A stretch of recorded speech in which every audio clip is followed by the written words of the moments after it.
तो brilliant knowledge के important question के सॉल्यूशन में आपका बहुत बहुत स्वागत है।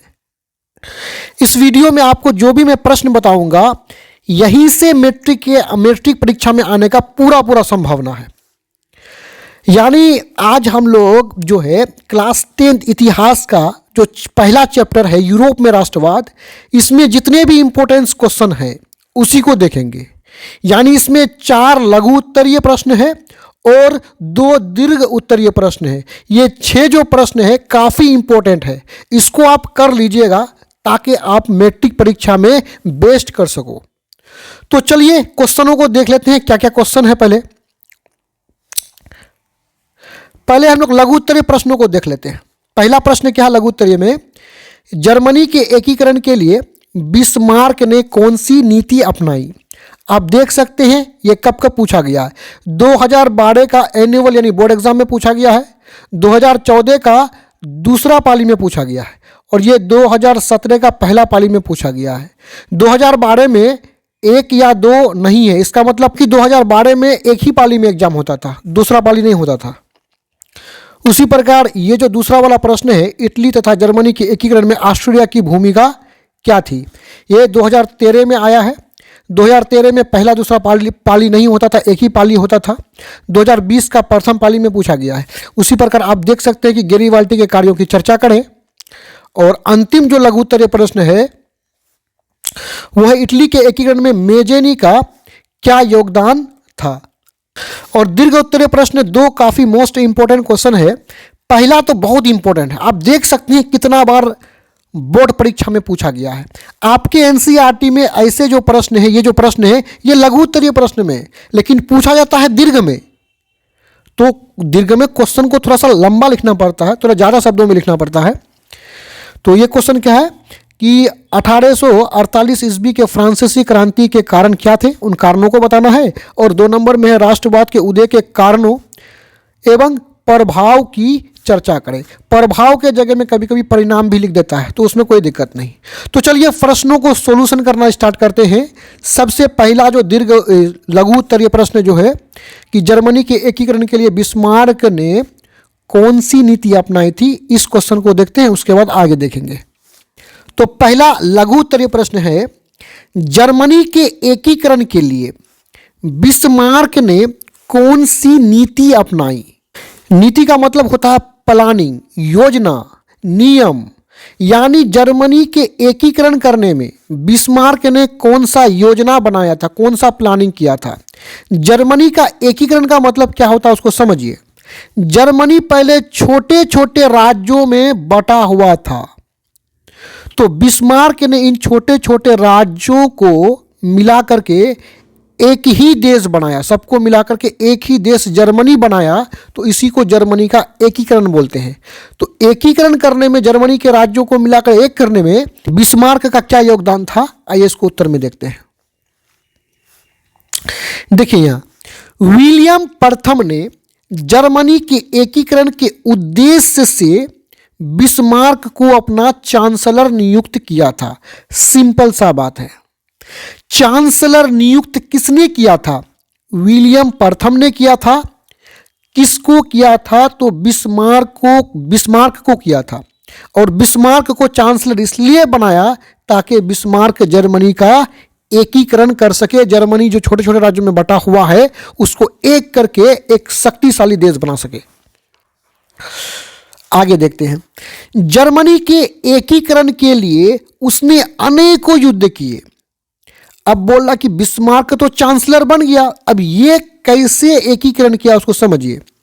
जर्मनी के एकीकरण करने के लिए बिस्मार्क ने अनेकों युद्ध किए। अब फिर बिस्मार्क के बारे में बोला गया है, उन्होंने मतलब बिस्मार्क ने रक्त एवं तलवार की नीति अपनाई। रक्त एवं तलवार की नीति का मतलब ये होता है कि युद्ध के माध्यम से, चाहे खून बहे तलवार उठा लो, चाहे खून बह जाए, यानी युद्ध करके ही जर्मनी का एकीकरण हो पाएगा। एवं आर्थिक सुधारों द्वारा पर्सा की स्थिति को सुधारा।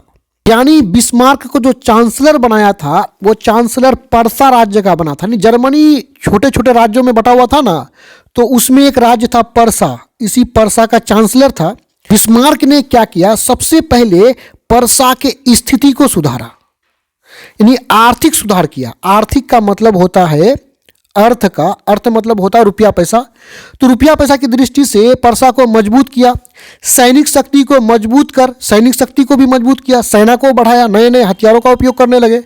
इसको मजबूत कर डेनमार्क, ऑस्ट्रिया एवं फ्रांस के साथ युद्ध किया एवं जर्मनी के एकीकरण में अपना महान योगदान दिया। कौन अपना महान योगदान दिया? बिस्मार्क ने। तो यहाँ पे ये क्वेश्चन समाप्त हुआ और आगे बढ़ते हुए दूसरा जो है इंपॉर्टेंट क्वेश्चन उसको देखते हैं। तो दूसरा इंपॉर्टेंट लघु उत्तरीय प्रश्न है कि इटली जर्मनी के एकीकरण में ऑस्ट्रिया की भूमिका क्या थी। बीच में आप यहाँ पे तथा लिख सकते हैं कि इटली तथा जर्मनी। तो क्या करा है देखिए, इटली और जर्मनी का एकीकरण करने में, यानी इटली और जर्मनी छोटे छोटे राज्यों में बटा हुआ था, तो इसको एक करके एक शक्तिशाली राज्य बनाना था। तो शक्तिशाली राज्य बनाने में जर्मनी और इटली को एक करने में, उसका एकीकरण करने में ऑस्ट्रिया की क्या भूमिका थी। देखिए ऑस्ट्रिया कभी नहीं चाहता था कि इटली और जर्मनी का एकीकरण हो। ऑस्ट्रिया जानता था यदि इटली और जर्मनी का एकीकरण हो जाएगा तो दोनों एक मजबूत देश बन जाएगा, शक्तिशाली देश बन जाएगा, जो हम पर यानी ऑस्ट्रिया पर ही हावी हो जाएगा। इसलिए ऑस्ट्रिया कभी नहीं चाह रहा था कि इटली और जर्मनी का एकीकरण हो। तो आइए उत्तर में देखते हैं। इटली और जर्मनी के एकीकरण में ऑस्ट्रिया बहुत बड़ा बाधक था, मतलब रुकावट था। जब भी इटली जर्मनी का एकीकरण की बात आए तो ऑस्ट्रिया बाधक बन के, रुकावट बन करके सामने खड़ा हो जाता था। 1830 ईस्वी की क्रांति के बाद 1830 ईस्वी में जो क्रांति हुआ था इटली में, के बाद इटली में आंदोलन होना प्रारंभ हो गया। ये क्रांति के बाद अब कुछ दिनों के अंदर में ही इटली में आंदोलन हो रहा था। अब देखिए आगे। लेकिन ऑस्ट्रिया के चांसलर मेटरनिक द्वारा आंदोलन को दबा दिया गया, जिससे इटली का एकीकरण धीमा पड़ गया। यानी ये जो आंदोलन हो रहा था वो इसको किसने दबाया? मेटरनिक ने दबाया था। मेटरनिक कौन था? ऑस्ट्रिया का चांसलर था। चांसलर एक पद होता है, जिस तरह से प्रधानमंत्री, राष्ट्रपति एक पद होता है ना, तो चांसलर भी एक पद होता है। दबा दिया गया, जिससे इटली का एकीकरण धीमा पड़ गया। इस प्रकार जर्मनी में भी मेटरनिक द्वारा राष्ट्रीय आंदोलनों को दबाया जा रहा था। मेटरनिक वही कर रहा था, जर्मनी और इटली में जो भी आंदोलन हो रहा था उसको दबाया जा रहा था। और मेटरनिक कहाँ का चांसलर था? ऑस्ट्रिया का। तो सीधे रूप पर ऑस्ट्रिया नहीं चाह रहा था कि इटली और जर्मनी का एकीकरण हो सके। आगे बढ़ते हैं और तीसरा लघु उत्तरीय प्रश्न को देखते हैं। देखिए तीसरा जो लघु उत्तरीय प्रश्न है वो है गेरिबाल्डी के कार्यों की चर्चा करें। यानी गेरिबाल्डी के क्या कार्य हैं उनको चर्चा करना है। देखिए गेरिबाल्डी जो है इटली के एकीकरण करने में गेरिबाल्डी का बहुत बड़ा योगदान था। तो देखते हैं उसके कार्यों को। इटली के एकीकरण में गेरिबाल्डी का महत्वपूर्ण योगदान था। ये पेशे से एक नाविक था, यानी गेरिबाल्डी पेशे से, यानी उसका काम धंधा क्या था? वो एक नाविक था, मतलब नाव चलाने वाला था। खेती करने वाले को कृषक या किसान बोलते हैं, उसी तरह नाव चलाने वाले को नाविक। उन्होंने मतलब गेरिबाल्डी ने युवकों की एक सशक्त सेना, यानी युवक पूरा जवान को, युवक मतलब होता है जवानों का, एक सशक्त मतलब मजबूत सेना बनाया। सेना का मतलब बहुत सारे सैनिकों को तैयार किया।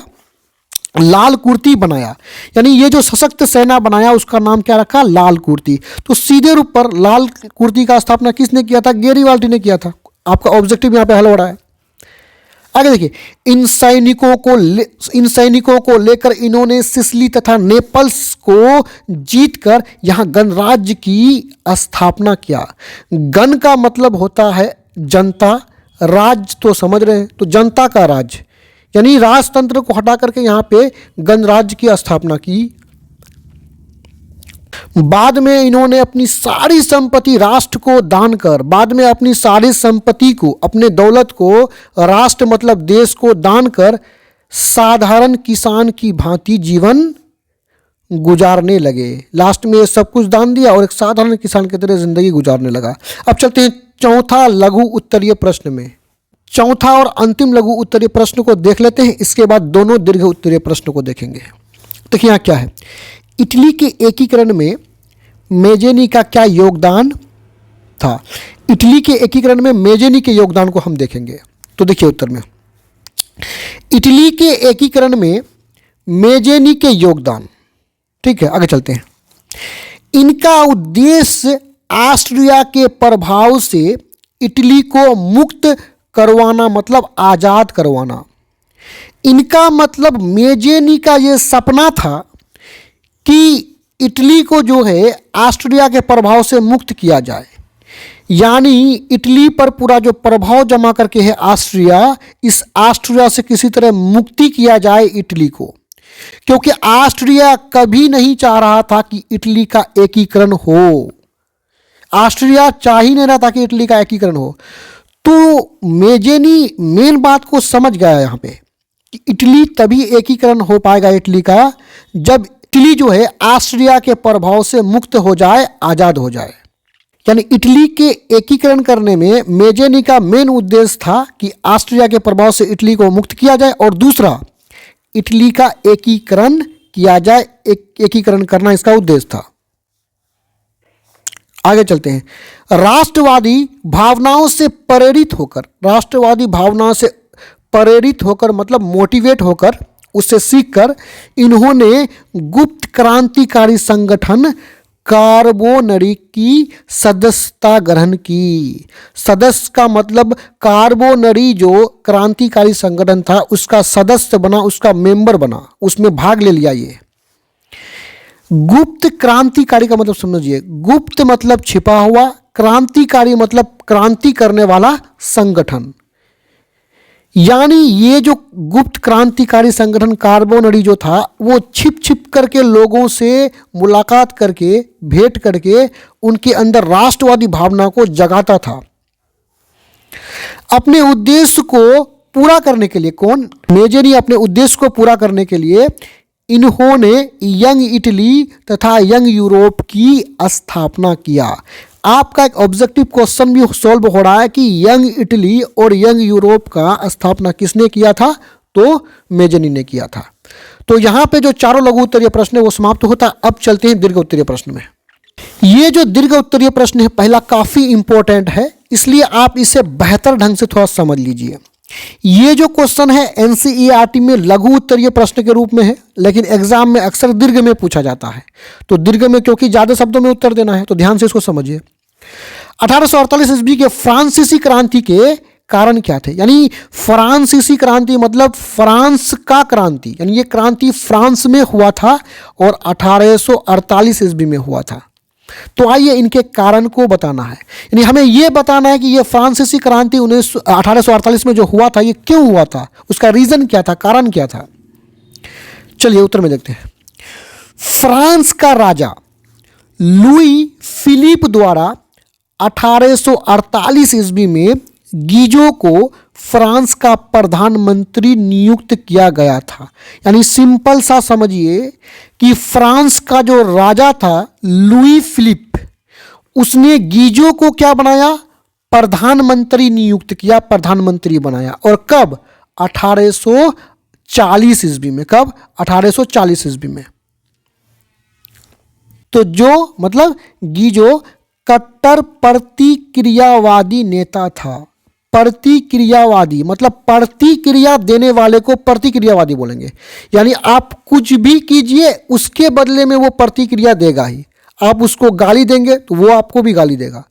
प्रतिक्रिया करने वाला, आप क्रिया कीजिए उसके बदले में वो भी जो क्रिया करेगा उसको प्रतिक्रिया बोलते हैं। वह किसी भी तरह के वैधानिक मतलब होता है कानूनी, सामाजिक मतलब समाज का, आर्थिक मतलब अर्थ का, रुपये पैसे का, सुधारों के विरुद्ध थे। यानी गीजो नहीं चाह रहा था कि फ्रांस में किसी प्रकार का वैधानिक, सामाजिक और आर्थिक सुधार हो, नहीं चाह रहा था, उसका विरुद्ध था, उसके खिलाफ में था वो। आगे देखिए, फिलिप के पास, यानी फ्रांस का जो राजा था, फिलिप के पास कोई भी सुधारात्मक नीति न थी। यानी फ्रांस का स्थिति काफ़ी खराब था, उसको सुधार करना था। तो लुई फिलिप के पास कोई भी सुधारात्मक नीति यानी सुधार करने वाला नीति नहीं था कि फ्रांस का जो खराब हालात है वो ठीक हो जाए। कोई भी सुधारात्मक नीति नहीं था, एवं न ही उसे विदेशी नीति में कोई सफलता प्राप्त हुई। किस देश से हमें व्यापार करना चाहिए, नहीं चाहिए, यानी विदेशी नीति भी उसका असफल रहा, सफल नहीं हुआ। आगे देखिए, इनके शासनकाल में, किनके शासनकाल, गीजो और लुई फिलिप के शासनकाल में, शासनकाल का मतलब जिस काल में, जिस टाइम तक दोनों ने शासन किया उसी को शासनकाल बोलेंगे, जिस समय तक राज किया। तो शासनकाल में बेरोजगारी, लोगों को नौकरी नहीं मिल रहा था, भूखमरी, लोग भूखे मर रहे थे आदि बढ़ गई थी। अब वहाँ का जो सुधारवादी लोग था इसको काफ़ी गुस्सा आया। सुधारवादी मतलब वह लोग जो फ्रांस के स्थिति को सुधारना चाह रहे थे उसको हम लोग सुधारवादी बोलते हैं।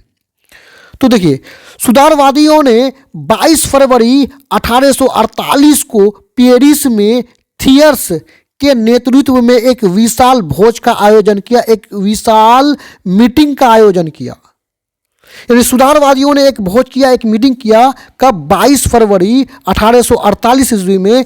कहाँ किया था? पेरिस में किया था। और इसका नेतृत्व कौन कर रहा था? थियर्स कर रहा था। आगे देखिए, राजा ने इस पर रोक लगा दी, यानी ये जो मीटिंग कर रहा था, भोज कर रहा था, इस पर भी रोक लगा दिया, जिससे लोग आक्रोश यानी गुस्सा होकर प्रदर्शन किए। यानी इस बात से लोगों को काफ़ी गुस्सा आया और प्रदर्शन करने लगे, राजा के खिलाफ नाराबाजी करने लगे एवं जुलूस निकाले। पुलिस ने, यहाँ पे ने होगा, पुलिस ने इन पर भी गोलियां चला दी। यानी ये जो प्रदर्शन कर रहे थे, जुलूस निकाल रहे थे, पुलिस ने इस पर गोलियां चला दी, जिससे अनेक लोग मारे गए। इससे क्या हुआ? लोग और भी गुस्सा में आ गए। अतः उपरोक्त दमनकारी नीतियां ही 1848 ईस्वी के फ्रांसीसी क्रांति का कारण बना। यानी लोग क्रांति क्यों किया? क्योंकि ये ऊपर जो देखे इतना अत्याचार लोगों पर किया, जिससे लोग गुस्सा में आकर के क्या क्रांति कर बैठे। तो ये ऊपर जो भी बात बोले वो 1848 ईस्वी के फ्रांसीसी क्रांति के कारण थे। अब आगे बढ़ते हुए दूसरा दीर्घ को देखते हैं। अगला दीर्घ देखिए, प्रश्न है, राष्ट्रवाद के उदय के कारणों एवं प्रभाव की चर्चा करें। सबसे पहले आपको समझना चाहिए कि यह राष्ट्रवाद क्या होता है। राष्ट्रवाद मतलब राष्ट्र के प्रति प्रेम, देश के प्रति प्रेम होना, देश के लिए मर मिटने को तैयार होना, देश के रक्षा के लिए अपने जान को बिछा देना, इसी को राष्ट्रवाद बोलेंगे हम। हर इंसान को राष्ट्रवादी भावना मन में होना चाहिए। तो राष्ट्रवादी भावना के उदय का मतलब, अगर मेरे मन में राष्ट्रवादी भावना का उत्पन्न हुआ, उदय हुआ, तो उदय होने के रीज़न को बताना है, कारण को बताना है। यदि उदय हो गया तो इसका क्या प्रभाव पड़ा, इसका परिणाम क्या हुआ, इस बात को हमें बताना है। तो सबसे पहले आइए हम लोग उदय के कारणों को देखेंगे, उसके बाद प्रभाव को देखेंगे। तो देखिए, राष्ट्रवाद के उदय के कारण नंबर 1, पहला कारण क्या था? यूरोप में फ्रांसीसी क्रांति तथा नेपोलियन की विजय शक्ति से, यानी नेपोलियन जो लगातार जीतते जा रहा था, विजय शक्ति ने राष्ट्रवादी भावना का उदय हुआ। नेपोलियन के विजय शक्ति से क्या हुआ? राष्ट्रीय भावना का उदय हुआ। दूसरा रीजन को देखते हैं। दूसरा, नेपोलियन ने अपने द्वारा विजय प्राप्त राज्यों में राष्ट्रवाद की भावना को जगाने लगा। यानी नेपोलियन जिस राज्य को जीत रहे थे वहां उसने राष्ट्रवादी भावना लोगों के अंदर जगाने लगा, इसलिए भी राष्ट्रवादी भावना जगा। शिक्षित मध्यम वर्ग जैसे शिक्षक, व्यापारी आदि के उदय होने से इनमें राष्ट्रवादी भावनाओं का विकास हुआ। ऐसे वर्ग क्रांतियों में महत्वपूर्ण भूमिका अदा किया था। यानी ये जो शिक्षित मध्यम वर्ग रहा, शिक्षक, व्यापारी वगैरह, ये क्रांति में हमेशा महत्वपूर्ण योगदान दिया। अब आगे बढ़ते हुए प्रभाव यानी परिणाम को भी देख लेते हैं। तो राष्ट्रवाद के उदय का प्रभाव यानी परिणाम क्या है, नीचे देखिए। पहला है, राष्ट्रवाद के उदय के प्रभाव से अनेक क्रांतियां और आंदोलन हुए, जिससे अनेक नए नए राष्ट्र का उदय हुआ। देखिए, जब लोगों के अंदर राष्ट्रवादी भावना का विकास हुआ तो जो देश किसी दूसरे देश के अंडर में थे, गुलाम में थे, तो वहाँ पे क्रांति हुआ और वह देश आज़ाद हुए, जिससे अनेक नए राष्ट्रों का निर्माण हुआ, देशों का निर्माण हुआ। आगे देखिए, आगे है यूरोपीय राष्ट्रवाद के विकास का प्रभाव एशिया और अफ्रीका में भी पड़ा। यानी यूरोपीय राष्ट्रवाद, यूरोप के लोगों के अंदर जो राष्ट्रवाद का भावना का विकास हुआ, जिससे यूरोप के बहुत सारे देश क्या स्वतंत्र हुए, आज़ाद हुए। इसका सीख एशिया और अफ्रीका के देशों ने भी लिया, वहाँ भी क्रांति हुए और ये सारा देश क्या आज़ाद हुआ और यहाँ भी राष्ट्रवादी आंदोलन प्रारंभ होने लगा। देखिए, राष्ट्रवाद के उदय के प्रभाव से निरंकुश शासकों का प्रभाव कमजोर हो गया। यानी लोगों में जो राष्ट्रवाद का भावना का विकास हुआ तो लोग शासकों से, यानी राजाओं से जो राज कर रहे थे, उससे प्रश्न पूछने लगे कि हमारा विकास क्यों नहीं हो रहा है। जिससे जो निरंकुश शासक था, जो शासक अपने मर्जी से काम करता था, जनता का नहीं सुनता था, जनता को ज़्यादा कष्ट देता था, उसको निरंकुश शासन बोलेंगे। तो निरंकुश शासक का प्रभाव जो है, उनका जो इफेक्ट वो कमजोर हुआ। अगला है लास्ट वाला पॉइंट, राष्ट्रवाद की भावना से यूरोप के प्रत्येक शक्तिशाली राष्ट्र साम्राज्यवादी दौर में शामिल हो गए। साम्राज्यवादी दौर क्या होता है उसको समझिए। साम्राज्यवाद किसको बोलते हैं? जब कोई शक्तिशाली देश किसी कमजोर देश पर अपना अधिकार बना लेगा ना, इसी को हम लोग साम्राज्यवाद बोलेंगे। जैसे इंग्लैंड यानी ब्रिटेन ने इंडिया पर अपना राज जमा लिया था, तो इसी को साम्राज्यवादी बोलेंगे। तो सब साम्राज्यवादी दौरों में क्या हो गया, शामिल हो गया। सब चाह रहा था कि मेरा देश आगे बढ़े, क्योंकि राष्ट्रवादी भावना का मतलब क्या होता है, अपने देश के लिए बेहतर सोचते हैं। तो राष्ट्रवादी भावना हुआ तो साम्राज्यवादी का दौर भी शुरू हो गया यहाँ से। तो यहाँ पे ये वीडियो समाप्त होता है। मैं उम्मीद करता हूँ वीडियो आपको समझ में आया होगा। धन्यवाद।